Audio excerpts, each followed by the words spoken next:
Can Arsenal finally beat the likes of Liverpool, or will David Luiz once again be called a fool? Hello there. Let's talk about that. Hey everyone, it is Finn here. That is FYNN. I hope you guys are all doing super well. And in today's video, I will be predicting every single fixture for Premier League Matchweek 36, which, by the way, if you enjoy regular Premier League content, please do consider subscribing to this channel because I do regular Premier League content along with FIFA content. But yes, the race for a Champions League spot is getting even closer and closer. I mean, if Manchester United beat Southampton tonight, they go into third place.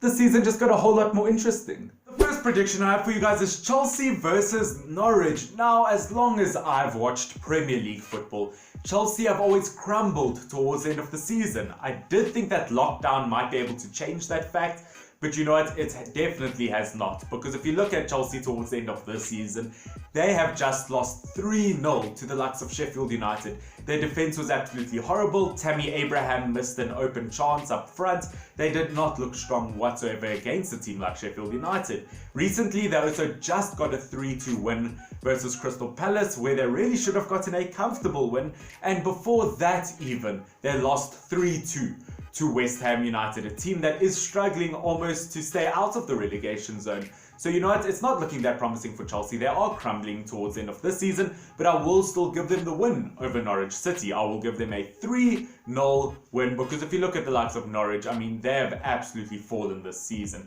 7 losses in a row in the Premier League at the moment. They are officially relegated out of the league, and in my opinion, all they have to fight for is pride, and I can't see them fighting for pride in this fixture if they couldn't even fight for survival. And in terms of a player to watch in this fixture, I mean, it could either be Barkley or Mason Mount in the midfield position. I could see it being someone like Pulisic or Olivier Giroud up front. It won't be one of their defenders because their defense has been shocking. I think it's going to be their main man in the right wing position, Willian, who's gotten 9 goals and 7 assists for Chelsea this season, and I can see him being the difference maker versus the team like Norwich. Burnley versus Wolverhampton Wanderers is next. Now, looking at the likes of Burnley, defensively they have been amazing this season. I mean, Nick Pope in the goalkeeper position alone has gotten 14 clean sheets. They have just drawn against the likes of Liverpool, which is a very odd result for Burnley. So things are looking very good for them, and as I've said many times before, defensively they are very strong. But you know what, I am going to give a 1-0 win to the likes of Wolverhampton Wanderers, purely because if you look at the likes of Wolves, they create so many chances, they are in good form at the moment, and they recently just got a 3-0 win versus the likes of Everton. And I can unfortunately see someone like Jimenez or Jota getting a late winner. So that is my prediction. I am putting a 1-0 win to the likes of Wolves away, and I do think it is going to be a late winner, unfortunately. I think Nick Pope is going to be the player to watch in this fixture. I think he's going to do well between the posts throughout the whole game. But you know what, there's only so many chances that you can concede, and unfortunately, Wolves is the kind of team to break down a defensive team over time. Manchester City versus Bournemouth is next. Now, I do want to give a strong 4-0 win to the likes of Manchester City, but you know what? Anything can happen. This is literally the day after Leicester City lost 4-1 to the likes of Bournemouth.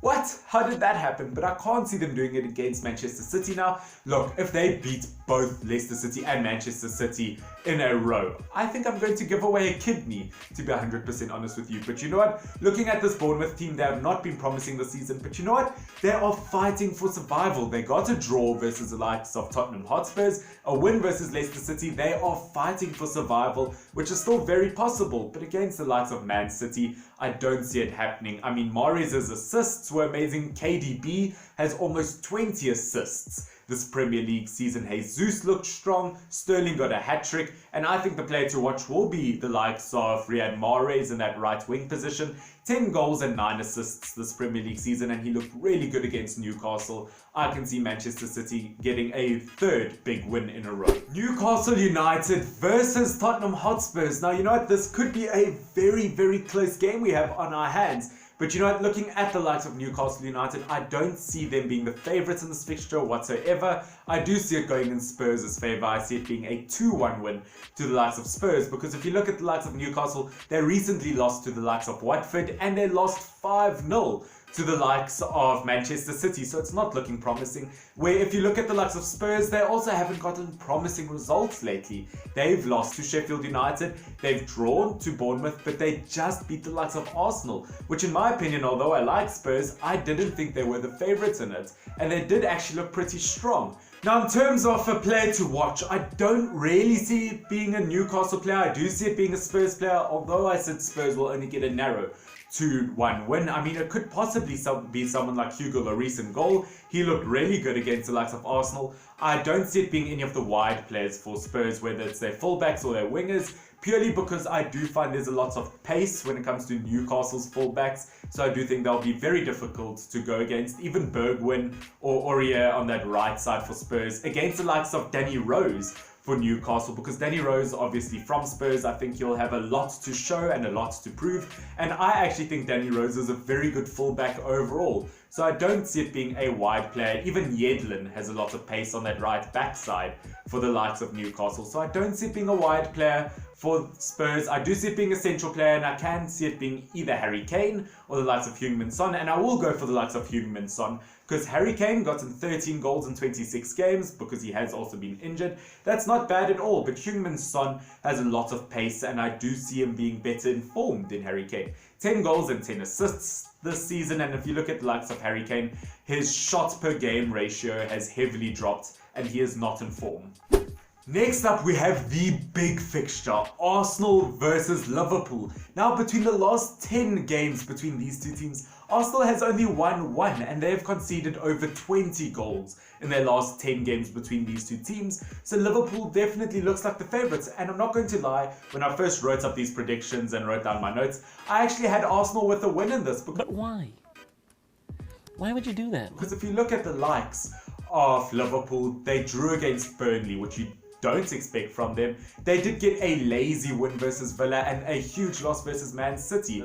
But you know what? Arsenal has just lost to pretty much the worst Spurs team we have seen in a very long time. I do think Liverpool will get a narrow 2-1 win versus the likes of Arsenal. And in terms of a player to watch, in terms of Arsenal, I mean, to be 100% honest, Martinez looks like a really good goalkeeper, a second choice goalkeeper, and he's done much better than I did think. But I do think it will be the likes of Pierre-Emerick Aubameyang, because he has gotten 20 goals from 33 games this season. He has looked like an absolute monster. He unfortunately did hit the post versus Spurs, but in terms of even if he doesn't score, the shots he makes, the leadership, I think Aubameyang will be the player to watch in this fixture. Everton versus Aston Villa is next. Now, Aston Villa did win this reverse fixture earlier on this season, which this might sound shocking, but I'm going to go for an Aston Villa win in this. I think Aston Villa could potentially beat Everton 1-0, which is a shame to say, because I do like this Everton team. But I've been following Everton lately, I've been watching their games. They haven't looked that impressive overall, and even their fans all over social media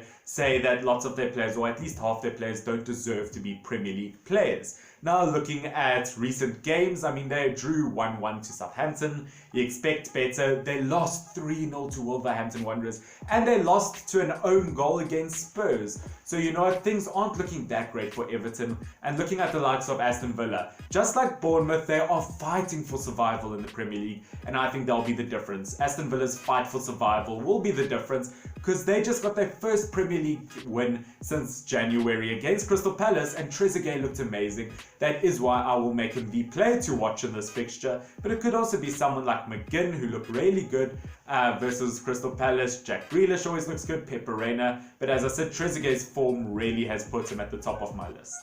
Leicester City versus Sheffield United is next. Now, I've learned my mistake. I keep saying, yo, Sheffield United got a win versus this team. I can't see them doing it again. I've learned my lesson, and because of that, I will put a 1-0 win in Sheffield United's favour in this, purely because if you look at their form, I mean, towards the end of the season, I did almost expect them to fall out of the top 10, but they've looked amazing in recent games. They've beaten Wolves, they've beaten Chelsea, they've beaten Spurs, and they've been very comfortable, very good wins. So I really do back Sheffield United in this fixture. And if you look at the likes of Leicester City versus Bournemouth, they were horrific. They made way too many mistakes. Soyuncu has a red card, so he won't be playing against the likes of Sheffield United. Schmeichel made way too many mistakes. Something looks very off about this Leicester City team, and I want to ask you guys, please put your answer in the comment section down below. Will Leicester City be in a Champions League spot next season? I want to know your answer down below. Now, in terms of the player to watch, originally I had Schmeichel down, but that was until they lost to Bournemouth last night. So I've swapped the table around a tiny bit, and I've gone for the likes of Henderson, the great Manchester United loanee, in that Sheffield United goalkeeper box. I think that he will be the difference because goalkeeper-wise and defensively, he has looked so good. Crystal Palace versus Manchester United is next. Now, things aren't looking promising for Crystal Palace, although they did beat us earlier this season. If you look at the likes of Crystal Palace, they just lost 2-0 to Aston Villa, which it's their first game in a long time where I did actually think Crystal Palace were the favourites, and then they ended up losing. So you know what, they have just lost 5 games in a row in the Premier League. I think that their morale will be kind of low, and Manchester United at the moment, their morale is very, very high. Of course, this is before the United-Southampton game, so I'm assuming that they won against Southampton. Please, United.